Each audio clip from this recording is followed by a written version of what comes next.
Charlène de Monaco semble enfin se rétablir d'une situation on ne peut plus inquiétante. Souvenez-vous, il y a un an, alors que la princesse était en train d'effectuer un voyage de 10 jours en Afrique du Sud, cette dernière avait contracté une grave infection au niveau de la spérole.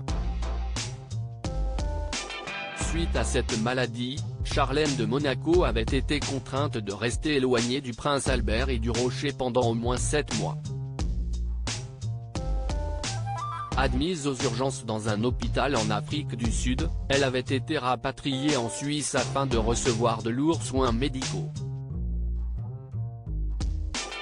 Et le moins que l'on puisse dire est que les informations sur son véritable état de santé n'avaient pas énormément fuité. Cette dernière est réapparue devant le presse le 30 avril dernier, visiblement très affaiblie. Ainsi, de nombreux médias se sont penchés sur la question.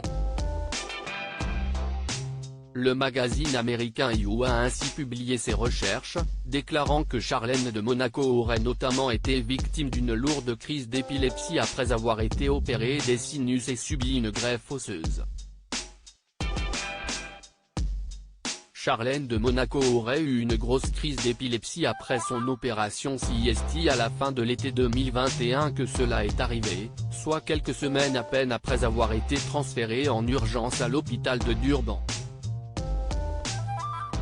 La princesse de Monaco s'est évanouie après une opération particulièrement éprouvante car elle n'a pas pu se reposer convenablement, d'après les sources du média You. Selon une étude médicale, les convulsions sont cependant fréquentes dans les cas d'infections graves provoquant de fortes fièvres. Le magazine américain a également indiqué que Charlène de Monaco aurait subi beaucoup de pression et de choses émotionnelles pendant cette période.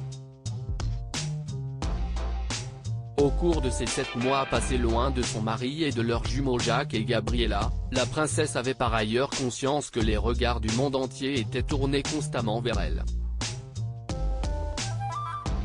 À comprendre, une convalescence placée sous le signe du stress. Loading widget.